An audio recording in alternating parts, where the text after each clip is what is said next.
Well, hello, everyone. My name is Paula Rodriguez, coach and experience creator, and I am beyond excited about this Miracle Hour. The Miracle Hour is a project that I have created to transform your life 1 minute at a time.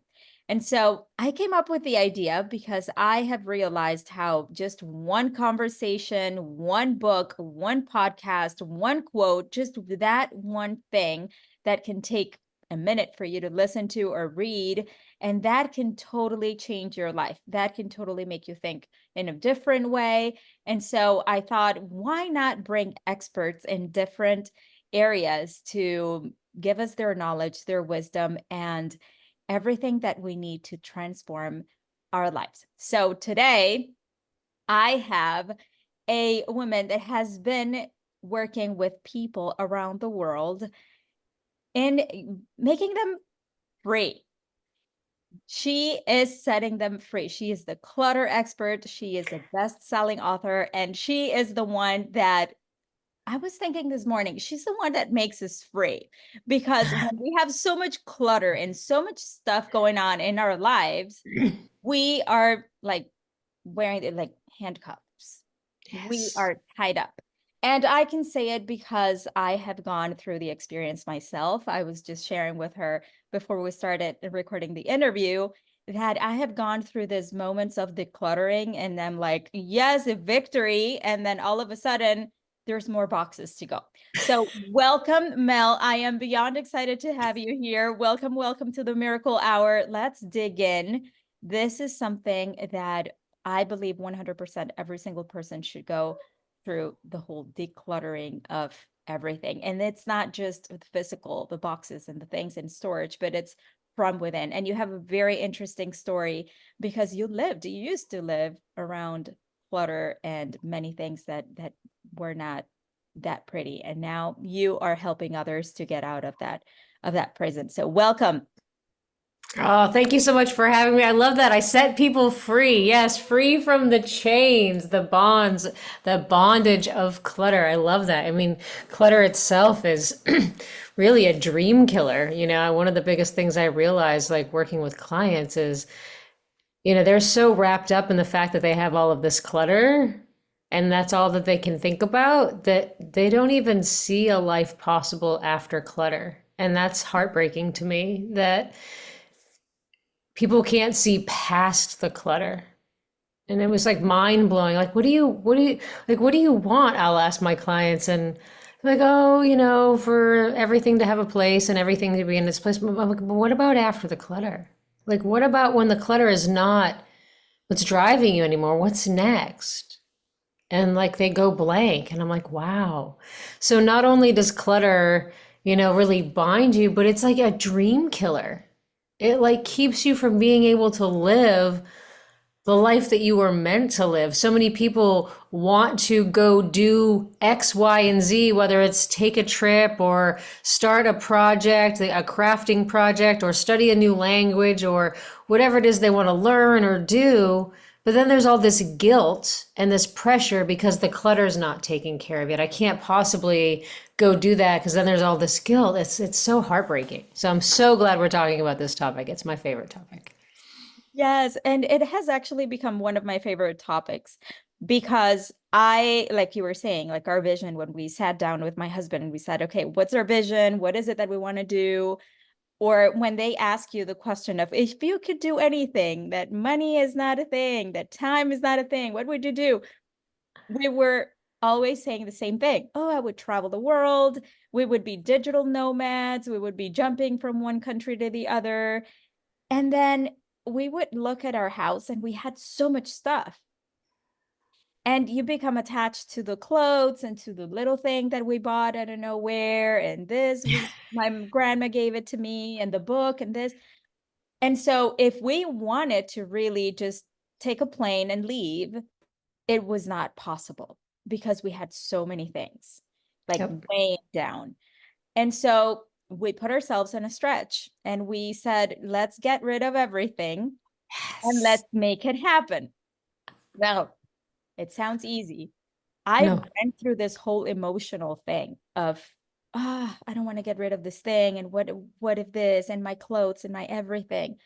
So we put everything on the marketplace and, started telling everybody and got rid of everything in 3 days. How we did it, Wow. I believe it was all intention. Yeah. I believe it was just wanting that vision more than the actual thing that was weighing us down. Yep. And oh my goodness, it was so hard to get rid of everything, to just let go of so many things. And to make the long story short, we told even our kids, whatever fits in one bag, that's what we're taking. In one bag, that's all we can take on the plane. And we took off and we left. Yes. Oh goodness. I thought I was gonna miss all the things Yeah. and the 100 purses or whatever. And life became so easy. It was just like, I don't even have to think because I only have 3 blouses. That's it. Green, yellow, blue, whatever, and that's it. So we started enjoying the little things. Like getting ready in the morning was easier. Yep. Getting the kids, it was easier. But now, of course, some things we just left in the storage unit. But Mel, tell me, why is it that it just comes back? And why is it that once we know the other side, how amazing it is, we come back and we open the box and we're like, oh, but I don't want to get rid of this thing. But maybe another year, but maybe later. So tell us what's going on. What goes on in the person when we still go back to the same old thing that we know doesn't work? Yeah, so such a great point because, what sets me apart from an organizer per se is that I come from the perspective that the outside, whatever's going on around you in your body, in your environment, in your relationships, whatever you're seeing, right? Whatever you're seeing in your environment, whether it's piles of clutter or extra weight on the body or, whatever ailments are going on in your body or whatever's going on, the outside is only a mirror of the inside. It can only reflect you. So, just like the law of gravity, we don't have to believe in it for it to work, right? It's a law in operation in the universe. It's indisputable. You don't got to believe in it. If you jump off a building without a parachute, good luck, right? So, it's not the only law in operation in the universe. There's lots of laws, and one of them happens to be the principle of correspondence, which states, as above, so below, or as within, so without. And what that means is that whatever's going on outside is always reflecting you.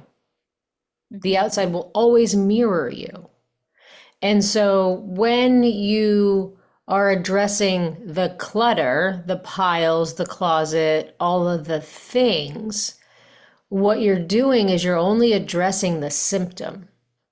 Mhm. You're just dealing with the manifestation of an internal condition. And so until you get to the root and clear the clutter at the root, it will always come back. Whether it's clutter or it's weight or it's debt or it's being too busy or being in an unhealthy relationship, all of those manifestations will return if you don't do the corresponding inner work, which is clearing the inner clutter, which, as if you're a human in a body on this planet, you've got clutter. Nobody gets out of life unscathed. It Mhm. just manifests differently for different people. Maybe you don't have piles of clutter. Maybe you're someone who needs to have a couple glasses of wine when you get home every night to unwind. Like maybe it's an addiction thing. Maybe you scroll on social media obsessively or binge watch Netflix or whatever your thing is, right? We all have something. May not be physical clutter, but we all have some sort of external manifestation of this internal condition. And so the reason why it comes back is that you haven't done the inner work. So it's a two-prong approach. You can't just deal with the outside and you can't just deal with the inside. You gotta do them both at the same time. So what I'm hearing you say is that it's not just I come into your house and we throw away every single thing that you have and you got to survive with 2, 3 pairs of pants and that's it. But it's coming from the inside. Like, what is it that the person is thinking? What is it that the person is attached to? And so many times it's the memories. So the things that we used to be or who we used to be, or maybe an old identity or something that's going on. So your approach is very like, let me coach you into what is it that's going on in your life and what is it that's not working, and then now how it is reflected. So tell us about like that process of doing both. I Yeah. I I did it, but it was like it was not guided and perhaps it was not healthy because it was very traumatic for me to just throw things away. Yeah. I felt like it was, you just have to do it. Like they were ripping away things from me. But Yeah. I'm sure you have like a system or you have a methodology to follow so that it's something that's for good and doesn't come back. So tell us Yeah, more. I'm really glad you said that because I mean that's one of the things that sets me apart too is that you can't it's really detrimental in the long run to force someone to get rid of things that they're not ready to get rid of. Yep. So I always say that you will let go of what you're ready to let go of when you're ready to let go of it and not a moment sooner. And Mhm. forcing yourself to let go of something that you're not ready to will only cause you to eventually accumulate more. Not Mhm. necessarily the same thing, but you will fill that back up some other way, right? I mean, it's the whole reason why I started my business was watching that show Hoarders, where they make the person look at everything in like a 4 day period, like everything in their entire house. I'm like, oh my God, they're harming people. They're literally traumatizing people and making it worse. And so the show leaves, they're done filming, and what happens is everything comes back, the clutter comes back, and it's worse than it was before because you've like harmed the person, right? And so my approach is really all clutter, whatever manifestation it is manifesting in externally for you, it shows up and it accumulates for one simple reason. When you boil it down, like you can have all your stories about why you're hanging on to it and the meaning that you've put behind it or whatever all of that is, none of that matters in order to heal. I can tell you that right now. You don't Mhm. need to know the stories. You don't need to heal the stories in order to let it go. You can let go without all that. But the one reason that all clutter accumulates is simply because there's an unwillingness to look at it. When you really boil it down, it's like, oh, I don't know what to do with you. I don't even know. So I'm just not going to look. Like, nope, don't want to see it, not going to look. So it's an unwillingness, is really what it boils down to. And because the outside is only a mirror of the inside, what that really means is that you're not willing to look within. Mhm. And so it first starts with the willingness to look within. And as you become willing to look, gradually, what I call the inner clutter will reveal itself over time. So it's first supporting my clients and getting them to become willing to look. And then as they become willing to look, navigating and addressing the inner clutter that shows up, which is all of the unprocessed emotions from events and traumatic things that have happened to us in our lives, and all of the limiting beliefs that we've accumulated and we've made up about ourselves all throughout our lives. Really navigating that, facing it, confronting it, experiencing it, releasing it, and letting it go. And then teaching my clients how to navigate the actual physical manifestations of the clutter that they're dealing with, whether it's physical clutter, weight, relationships, you name it, all of it. We handle it all. That's why I'm the clutter expert. The clutter expert. I love it. And it's so true because we even say it out loud. We look at a box or something or a pile of mail that has been, sitting there forever. We're like, I just don't want to look at it. Like we even say it. I just don't. At least that was me. I was like, oh my goodness, I don't that's want so much. to. I don't even want to get in there. I don't even want to open that closet because I know there's like monsters coming out of it. Right. There's just so much. And we keep, and it's true what you said at the beginning, that it takes up so much space in our mind, in our life, in our everyday life. It's like more things to clean, more things to take care of. Yeah. And we put ourselves in the back burner. I didn't see this, of course, before because I hadn't gone through the process. Like I said, it was rather traumatic, more of Yeah. like, okay, just you have 3 days to get rid of everything and move on. So I'm grateful for the experience, and I know that there's a better way, and I love that you explained it in a way that's healthy, in a way that lasts, in a way that makes sense, that you can, it's a healing process. Yeah. And this is why I love this conversation, because we all have things to let go of, Yeah. to We're never done. Even the clutter expert has stuff to let go of. We're never done. that was my next question. Yeah. Like, how about you, things that you keep, because we have more experiences. There's letters that we receive, there's the little gifts, and there's the little things that, that life brings. Yeah. And it's the abundance of things that we don't need.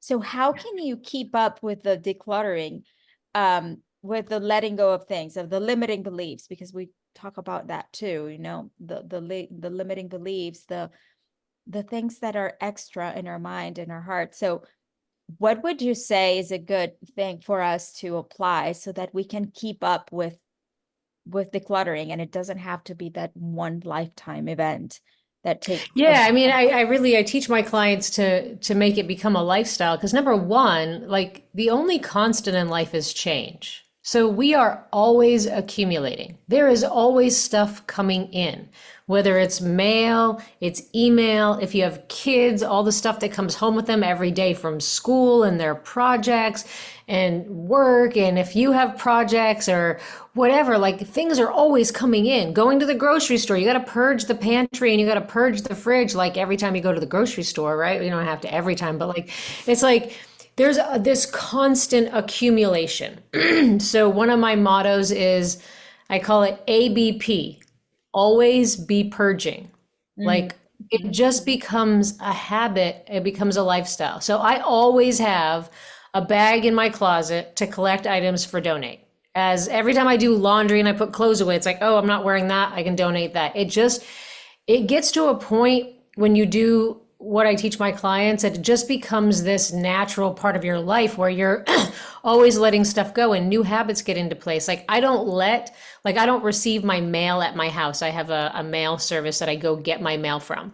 So I'm very particular about what comes home with me. Junk mail doesn't come home with me. Most of it gets left behind at my mail place. Like all of the recycle does, all of the packaging from any packages that I get, if I can. Like I take as little of it home as possible, and I deal with things as they come in, right? So whatever the mail is, it doesn't just like go in a pile. It's like, okay, well, this is something that gets paid, so it goes in the paid folder. Or this is something I don't even need. It doesn't even come home with me. I even have my mail people trained for my junk mail. They don't even put it in my inbox anymore because they know it's not coming home with me, right? Yeah. So it becomes a lifestyle. But there's also things that like, and this is why I say you'll let go of what you're ready to let go of when you're ready to let go of it. So even as the clutter expert, I still have things that I've been attached to that I haven't been ready to let go of. And at certain times, like stuff just comes up. So I'll share this one story. There were a lot of books that I carried with me. I had them from like 1998, right? Okay, so 1998 to like, I want to say 2021. So do the math, however many years that is, right? I read these books. I used them. It wasn't that they were just like collecting dust either and they never got used. I would go back and reference them. They were a part of my spirituality, and I always said I would never get rid of them. And so they would be on my bookshelf. I would move, they would get packed, unpacked, moved, like all the things, never get rid of years and years and years and years and years. And then one day, 2021, I'm sitting down and I'm putting my shoes on and I look up at my bookcase and I'm like, huh, it's time for you to go now. And I just took those books down and I put them in a pile and I put them on a cute little table. I took a picture and put it on Facebook, and off they went to the donate. But that was like 1998 to 2021. I wasn't ready to let them go. And then all of a sudden it's like, oh, okay, you can go now. And it feels easy. It feels like the detaching of that in that moment. It's like when you make a decision, right? When you make a choice, like everything else in life, okay, this is it, and then it goes and the energy just flows. Yeah. So I love it, and that takes off the pressure, because sometimes we're just not ready to let go of them. And Yeah, and you don't want to force force yourself. That is ourselves. Yes. Yeah, yeah, we it's just like the most detrimental thing you can do is to force yourself to let go of something you're not ready to let go of. Like, newsflash, how many years did it take for it to get however it is for you right now? Like, how long has this been going on, right? Is 11 it years. We did the realistic math to, yesterday. right? And is it realistic to think that you're going to get rid of everything all at once? It's been accumulating like one item at a time, one day at a time for however many years, right? Or maybe a couple items a day or whatever. But it's gradually been accumulating and accumulating and accumulating over years and years and years. So to have the expectation that you're going to just go look and be willing to let go of everything all at once, that's that's just unrealistic. Hmm. But underlying that is that the outside being the mirror of your inside, until you have enough space within you, you will not be okay with that space externally. So you have to create the space within you first to then see that space show up and want to have that clean, clear space. So you can go clear a surface, but because you don't have that corresponding, the principle of correspondence, that corresponding space within, the outside has to go back to match your inside. Oh, So, this is brilliant. yeah. Oh, goodness. I love this. Yes. Yes. Because it's uncomfortable to see the space, to like, I gotta fill it up. I gotta fill it up. I gotta put something there. I gotta put a plant. I gotta put books. I gotta put, Yeah. I don't know, whatever, you name it. Um, so yes, and I had never seen it as you just explained it. I thought it was just like, oh, maybe a pretty plant would go here, like it's so naive how we just fall into the trap of filling up spaces with, Yeah. I love to challenge my clients and challenge people in my community. Do you have an empty drawer? oh goodness, that's a hard one. Like, I have empty drawers, plural. Not every space needs to be filled. Not every space is, yes. Yeah. Uh-huh. Now with our kids, because it's, we just accumulate so many things and they always want more toys and they come back from school, like you mentioned, with a little cardboard thing and it's the, I don't want to throw it away. And at the same time, it's just piles and piles of paper and leaves and sticks and rocks. And so what's that process for them to teach them? Because one thing is us as adults, we're kind of getting there, but kids, how can you teach kids so that they can also from the get-go be like, okay, I don't need this 1,000 rocks and sticks, or at least for a little bit. And yeah, Well, talk to us one, about it. lead by example. Hmm. They do as you do, not as you say. So you can tell them and walk through them all of this stuff. But if you're not doing it with your own stuff, they're not gonna they're not gonna follow. They're gonna follow your example. So if you're purging and letting go of stuff as new stuff comes in, you're showing them Hmm. the way so that then as they bring new stuff home, you can do the process with them on their stuff. Okay, so we have this and now you have this coming and what are we letting go of to make space for, what's coming in. Hmm. But you leading by example first, always, because if you're not doing it yourself, it doesn't matter what you teach your kids. It doesn't Yes. matter what you say to them. Yes. And then, one of the things, if you have the space and the opportunity in your home to have an art wall for your kids, it's like rotating. So as new art comes in, it goes up for a little while and then it comes down and then some of their favorite pieces get to go up. Not every piece, but creating this appreciation wall where like they get to see their stuff up for a little bit, then that comes down and new stuff comes up. So they get used to stuff not being permanent because it's not. Nothing lasts forever. Mm-hmm. Nothing. And you can't take it with you. Mm-hmm. I love that. I love that because that way they see it, they appreciate it, they pay attention to whatever it is that they're so excited about sharing, and then it goes. Then it Yeah. goes. And Yeah, and connecting them to the experience that they had while they created what they were creating, because it's not what they created, it's the experience that they had creating what they created. right? Mhm. That's the memory that lives. Like, yes, here's this result. I painted this picture or I wrote this story or whatever. But what was the experience of creating that process to create? That's really what gets embodied and anchored in the body. Mhm. That's what you really want to connect to. It's not the thing. Yeah. So storing the memories and not storing the actual paper or the painting in this case or whatever it is. Yeah.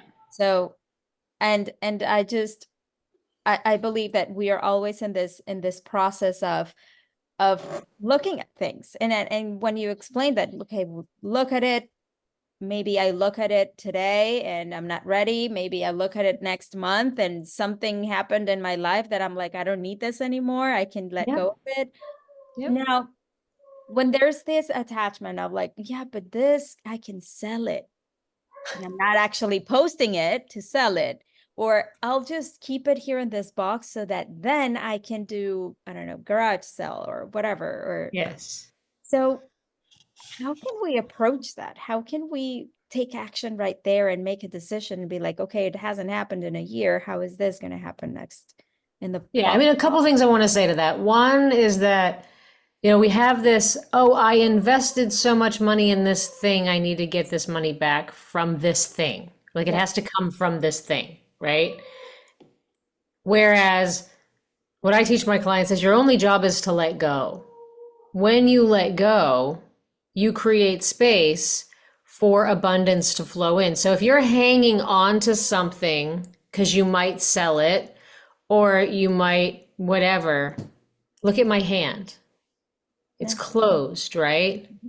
Yep. So there's literally money falling down from the sky all around you all the time.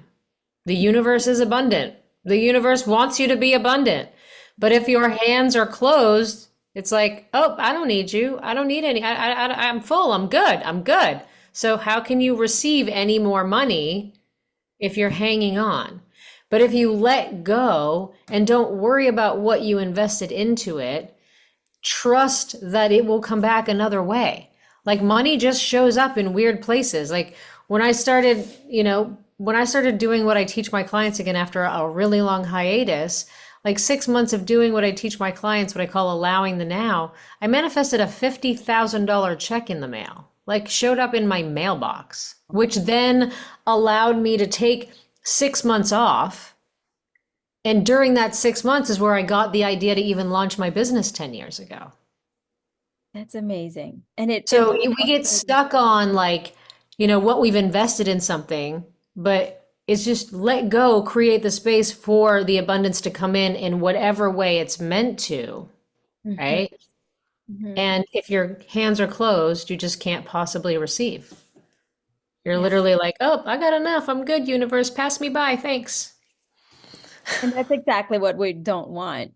That's exactly what we're like. We're declaring and wanting to manifest abundance, and yet we are holding on to things. And I can relate to this so much. I mean, I'm speaking from experience here. I'm actually going through a declutter myself right now in this week. And I've experienced all the things. I've experienced the I'm ready to let go of this. I'm ready to let go of that. I'm ready to sell this. I'm ready to sell that. And that has come up for me. I invested so much in this piece of jewelry. I invested so much in this purse. I invested so much. I bought it, I don't know where, in Paris or whatever. And yet, just putting it in the donation bag is like, it creates this internal thing of, I could have sold it for 20 bucks. I don't know, whatever. So Right. getting past that and trusting, like you said, just trust that the $100 or whatever it is, or more than that, is going to come in another way. Yeah. It's another like we were saying, it's internal. It's not the actual thing of just throwing it away or putting it aside. Yeah, I mean, the other thing that I'll say too is like, unless it's like a really high value item that you're going to get a significant amount of money for, I want you to think about this because people don't realize like all the work that goes into selling things. So, number one, your time is freaking valuable. Whether you believe it or not, like your time is valuable. Like, however much you make an hour, whatever, like you're worth way more than that. So, number one, your time is going to be required to do this. You have to take photos of the item.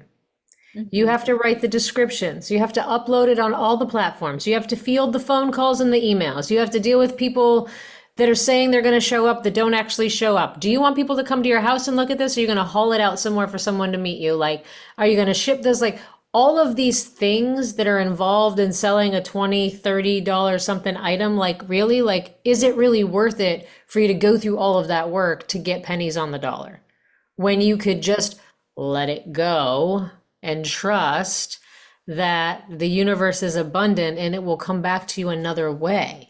Mhm. Yes, it becomes a full-time job. It becomes a full-time job to, customer service, you name it. It's everything. It's Hell everything. no. I don't even like to return stuff at stores. Like if it's under $30, like I'm not going to stand in line. Like I literally put it in the donate bag. I'm like, screw, I'm not, my time is way too valuable. If it's an easy Amazon return and I just drop it off at Whole Foods while I'm going shopping, great. But if I have to like go stand in line and wait, oh hell no. No, not happening. Yeah, that's a couple $100 or $1,000 that you can be making or or taking care of yourself. Self-care. Like Yeah. self-care is I think it's one of the things that we put aside the most when we have so much stuff. Like I Yeah. remember the moments of like, I gotta dust all those things, I gotta clean the house, I gotta clean that other thing, pick up toys, blah blah. And there was that Saturday and Sunday gone Yeah. of like cleaning and picking up stuff, and now that I got to experience the other side, and I want you to share some of those stories from your clients, but what I experienced on the other side of it was free time. Free time to go have ice cream, to just go on the trip, to just not have to think about the 500 options I have to wear today, but just that's it. Two pairs of jeans, three t-shirts, that's it. So it's so light and easy. Laundry is easier. Everything becomes so easy Yes. and practical. And I loved it. Now tell me about some of the most like one of those experiences of your clients, the before and after, the after being very like, wow, we could have never thought about this. So both internally and externally. Oh, gosh. I want to say, like, this woman that I'm working with, what I love, like, because what I love about what happens, and because we're never done, right? Like, we're never done. And the clients that I work with we're talking like 20, 30, 40 plus years of accumulation. We're talking, I don't, I don't label people anything. So there's people call people hoarders. I say there's hoarding tendencies. So I have a lot of clients that have hoarding tendencies. So we're talking about lots and lots and lots and lots of stuff that takes a long time to get through. The greatest gift that I get to watch happen is when a client actually implements what I share and what I teach, and then they find themselves spontaneously and effortlessly decluttering and creating order. And it just starts to become part of their lifestyle. It's just part of the deal. We talk about there's daily maintenance tasks like dishes and laundry and things like that, that if you don't stay on top of them, they cause more accumulation, right? So you have your daily maintenance task, laundry, mail, dishes, whatever, kind of weekly stuff too, but we call it just maintenance, right? Mhm. So if you're not handling your maintenance, that's accumulating and causing more clutter. And then you have the past accumulation, the stuff that's been accumulated that isn't going anywhere, that's already been there, right? And so I teach my clients to first get on top of all of their daily maintenance tasks. Because if you're not staying on top of the laundry, you're not staying on top of the dishes, and you're not staying on top of the mail and the packages coming in and your inbox and things like that, that's just adding to the clutter. You're never actually seeing progress because the dishes keep piling in the sink, the laundry's always overflowing, so you never get to see those results. So they first get a handle on all of the daily maintenance stuff and they start feeling confident about that and staying on top of that and keeping their counters clear and doing the dishes. And then they find themselves spontaneously starting to tackle the past clutter. So watching the spontaneity really just start to happen when people take the coaching and do the work, that's what's really magical because it works if you work it. Mhm. 100%. It's like I didn't make it up. It just happened by accident for me. I just happened to figure it out. And now I share it with my clients and I get to watch my clients just have this spontaneous clearing of clutter without the frustration, without the overwhelm. And they're not like dragging themselves uphill like molasses in the middle of January, right? Like they want to do it and they have fun. Like decluttering and organizing can be fucking fun. 100% fun, and my clients have fun. That's the beauty. Yeah, I just love this because decluttering, like that word, when we hear that word, we're like, ah, work, a lot of work and a lot of it's like dramatic. It's like it's heavy. But if it's fun, if we enjoy it, if we make it a lifestyle, that's completely different. That's another thing. Yeah, I didn't imagine this. Like Like this is look the other forward. great thing. Wait, say that again, sorry. We look forward to it. Yeah, and like this is the great thing is like right now, your listeners, anybody that has clutter is probably like they go schedule, oh, I'm gonna go clean out the garage this weekend, right? And there's all this dread and there's heaviness, like, oh, I gotta clean the garage this weekend. Right? Yep. Imagine, and this is what I love. Imagine if you actually had to stop yourself from organizing. Like you actually had to put the brakes on. So what happens now, sometimes for my clients and for me, is that like you just get this spontaneous urge to start decluttering something or doing this project, but then you like look at the clock and you're like, oh, it's like my bedtime. I better not start that right now, right? Save it for later. But like you get these urges that you want to go do stuff and you actually have to put the brakes on versus like drag yourself. You're like, oh, wait a minute, I gotta do that tomorrow. Now is not the greatest time to go rip that out. But Yes. yeah, like having it be fun and something that you want to do versus you're dragging yourself to do. Yes, yes. And getting to that point, I think we all get to that point Yeah. because there's always clutter. There's always things to get, to work on. So getting to that emotion of how is it going to feel after I'm done? How is it going to feel when I have a free Saturday to do whatever I want? And Hmm. not be cleaning and that was me. That was like, no, I don't want Yeah. that anymore. Now, there's Yes. also things that we accumulate that don't match our new, like, who we're becoming, Yeah. or doesn't match our lifestyle. Let's say I used to play tennis, I don't play tennis anymore, and I still have my rackets and I still have everything. Like I still have all the things. So like talk to us about that transition of like I used to be this, I used to do that, and now this, so that it becomes easier to make peace with it and let go of it.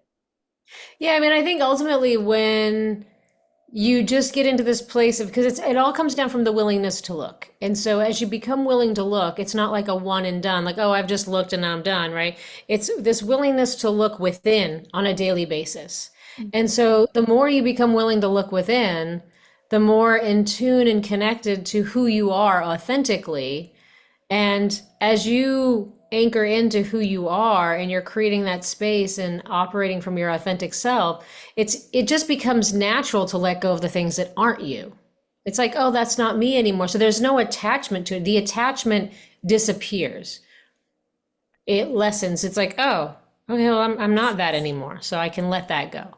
I'm not, I don't play tennis anymore. I don't play golf anymore, or whatever the thing is, you can let it go. And also you operate from this place of trust that if I did want to get back into that thing again, whatever it is, I would have the means and the abundance to get all the things again, to get the rackets, to get the shoes, to get the thing.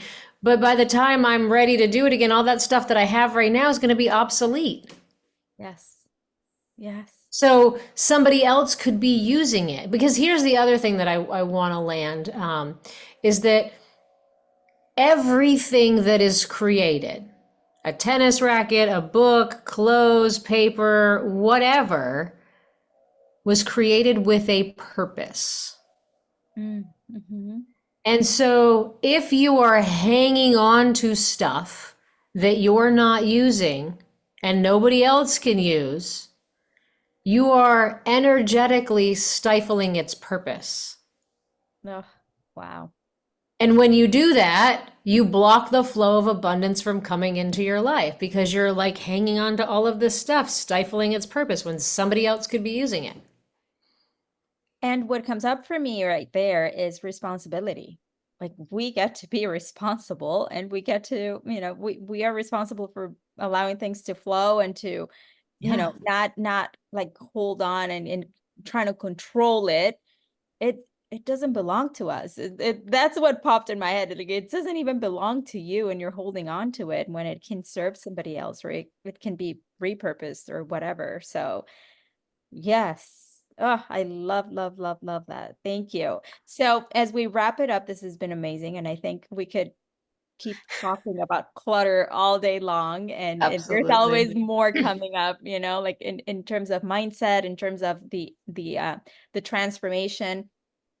And we're talking about miracles, and we were talking about that one moment, that one thing.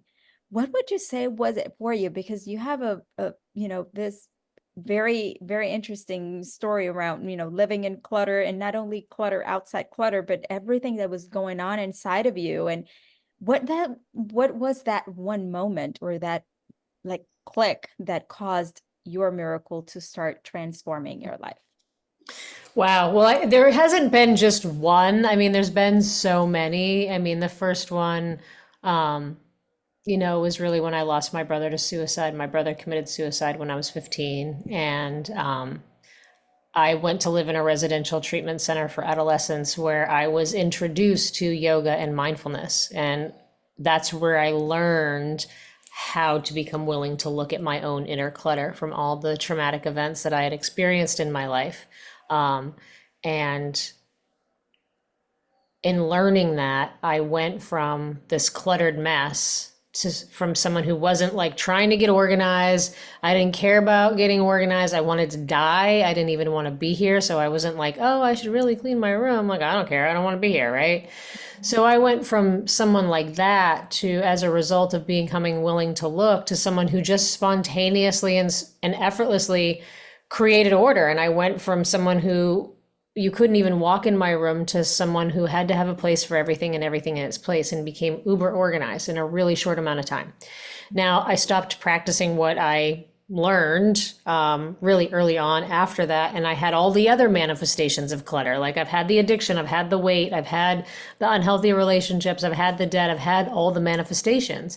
And it wasn't until 2013 when I was just tapped out, depleted, and literally contemplating suicide again in 2013. And I was like, I'm either going to be done and end my life right now and come back in another body and start all over again, or I'm going to do whatever it takes to experience my birthright, which I know is to thrive in every area of my life. And so I recommitted to what I learned back when I was 18 and started implementing it. And then in 6 months, I manifested that $50,000 check and launched my business. And those are like the two really big turning points in my life that really got me to where I am today.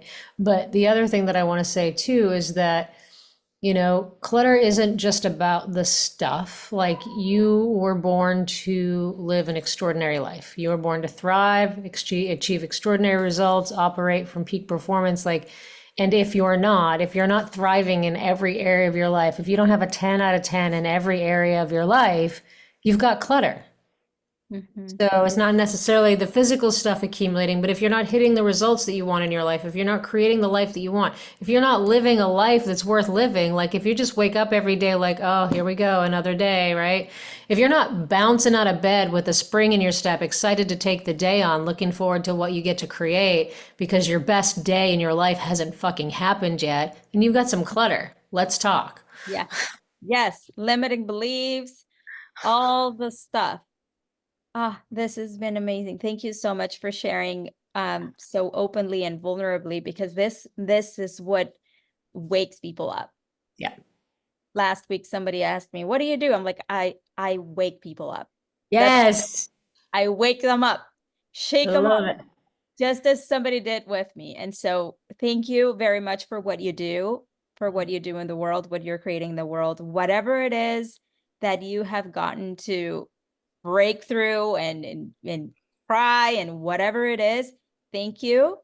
Thank you for taking care of yourself. Thank you for doing that so that others can also benefit from what you are doing. And thank you for your golden nuggets today. They have been amazing. And yes, we get to apply them. I am actually in the process of it as we have become digital nomads. So yes, all the things. So thank you so much for being here. I know you have a free gift that whoever is listening or watching can claim so that they can follow you and also, you know, learn from all the things that you have to share. So thank you so much for this time. Thank you um for your book.